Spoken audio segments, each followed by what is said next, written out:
Muchas gracias, buenas tardes a todos. Un placer tenerlos aquí como integrantes de esta misión de observación internacional para las elecciones de este domingo 19 de octubre.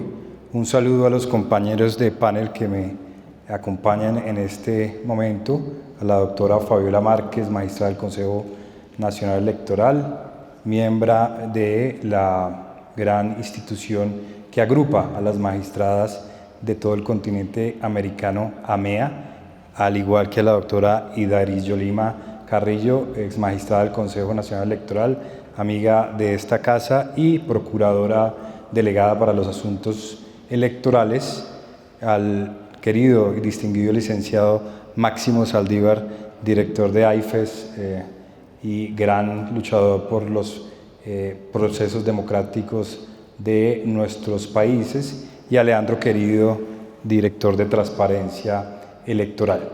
Creo que es muy importante este panel por la pregunta que se nos formula: ¿cómo la innovación tecnológica ha resuelto coadyuvar en los procesos democráticos y cuál es la suerte que tienen nuestras democracias a partir de ellos?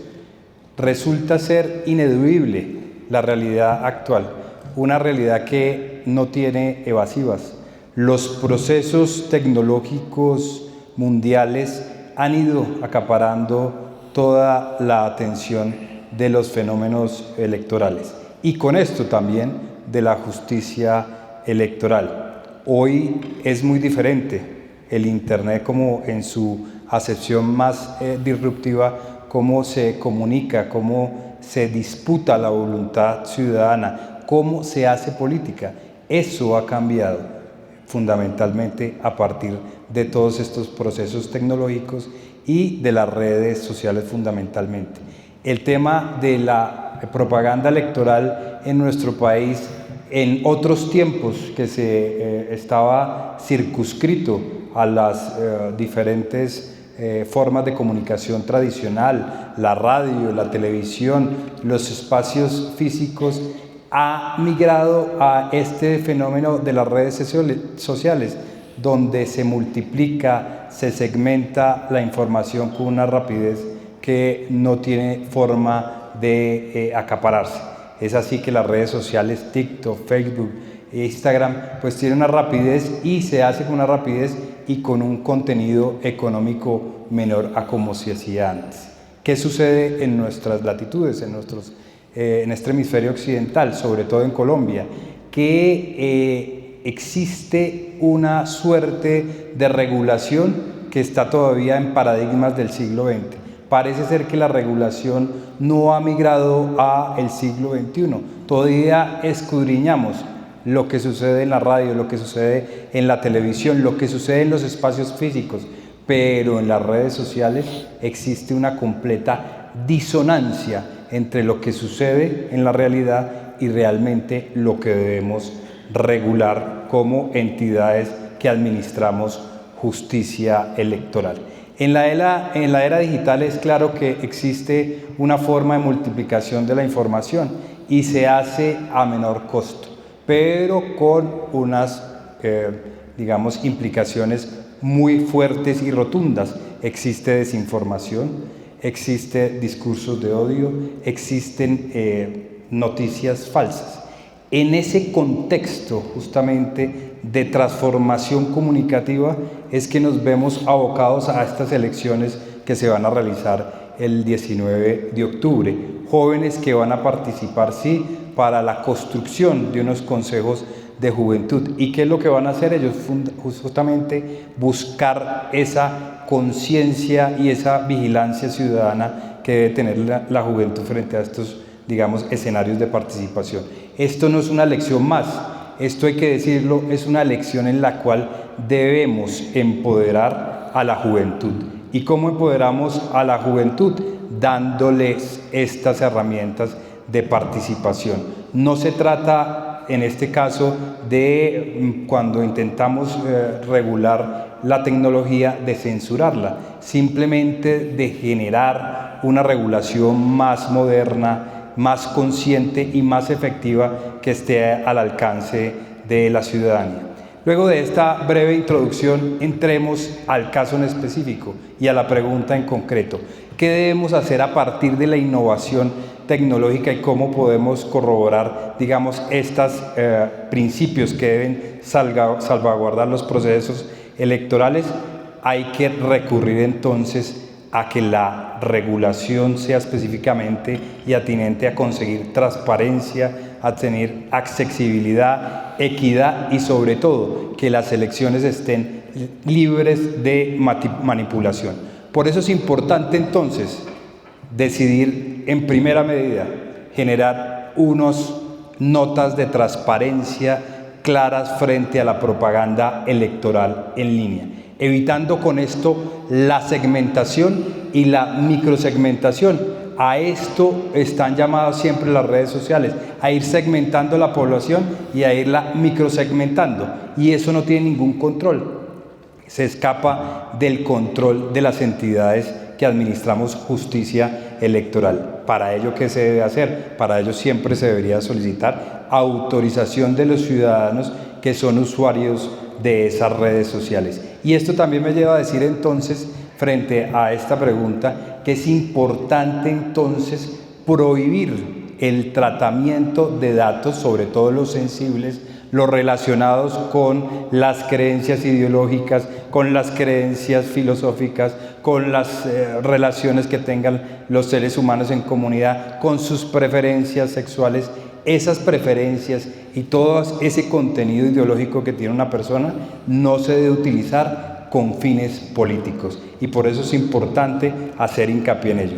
También creo, para no extenderme, creo que son 5 minutos por pregunta, pero es importante entonces detenernos a analizar esa armonización que debe existir entre las normas comunitarias que se encuentran respaldadas por estas Big Tech, las grandes tecnológicas, con las normas locales que en cierto sentido pues son las normas de fácil cumplimiento. Digamos, no se trata de censurar a la ciudadanía ni en este caso específico a las redes sociales, sino más bien que se utilice en un espacio de tiempo restringido, como lo señalan nuestras normas.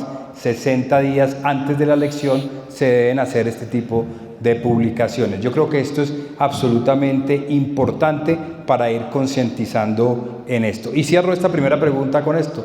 También hay que exhortar a Google para que divulgue el informe de transparencia, sobre todo de nuestro país. Colombia no tiene un informe de transparencia de Google que esté divulgado, y esto riñe mucho porque no conocemos cuál es realmente cómo operan estas redes sociales. Cómo la tecnología afecta los procesos democráticos, pues es justamente realmente el llamado que se deben hacer cuando empiezan a decantarse y sobre todo a un poco más ser atestada por golpes. Las democracias modernas empiezan a migrar en una suerte de autocracias. Y les quiero contar, muy importante, porque reflexivo también la pregunta, en la medida en que señala que se podría hacer principalmente. La magistrada Fabiola Márquez es abanderada de los temas de género.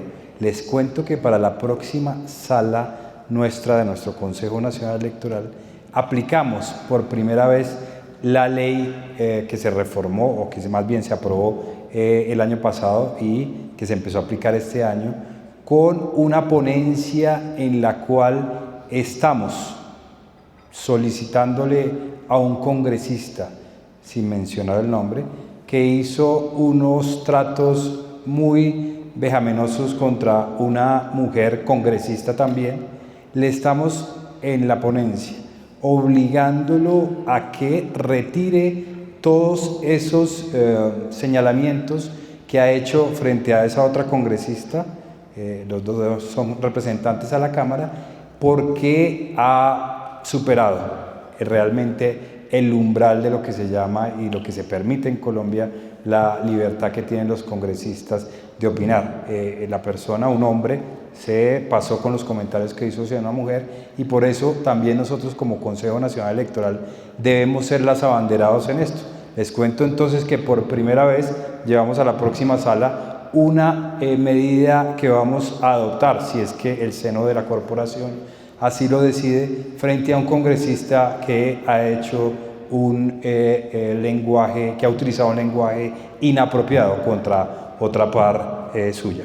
Yo creo que la tecnología siempre va a ser muy importante para ubicarnos en estos procesos democráticos. Y veníamos mencionando entonces que la tecnología hay que seguirla ubicando para fortalecer a la ciudadanía. Encontramos también y reconocemos que, por ejemplo, en la mensajería instantánea existe una suerte también de difícil forma de control. Por ejemplo, en WhatsApp y Telegram no podemos a veces controlar todas esas llamadas cadenas en las cuales se difunde información tendenciosa, odiosa, información falsa, que promueve el odio hacia una persona. Por eso lo importante es dedicarnos un poco, si vamos a ser serios en esto, por eso puse de presente la pregunta que hizo la magistrada, debemos empezar nosotros por generar en el seno de las instituciones a las cuales representamos el ejemplo.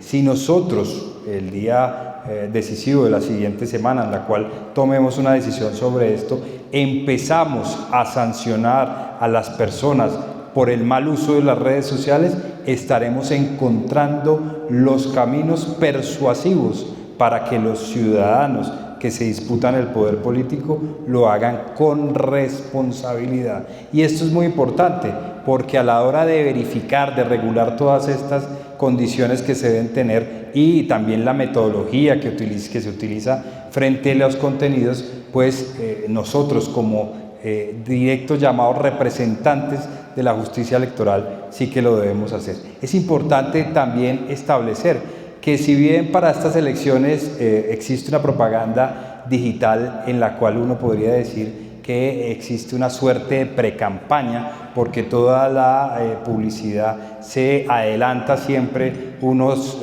meses antes, incluso años, existe unas brechas frente a la precampaña.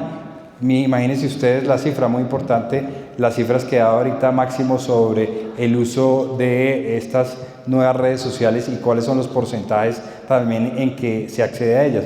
Pero es importante determinar que a la fecha, en la biblioteca de anuncios de Meta, ya hay registrados en Colombia para candidatos a la presidencia cerca de 1.5 millones de dólares invertidos en la campaña. ¿Quién controla eso? Debería ser la organización electoral. Por eso decimos que existe una disonancia entre la regulación y lo que sucede realmente hoy día con la realidad. Seamos claros, yo creería que hay que ser claro en esto.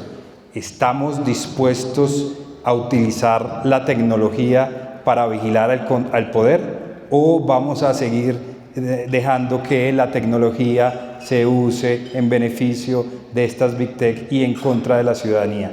Ahí está el reto de nuestra época realmente.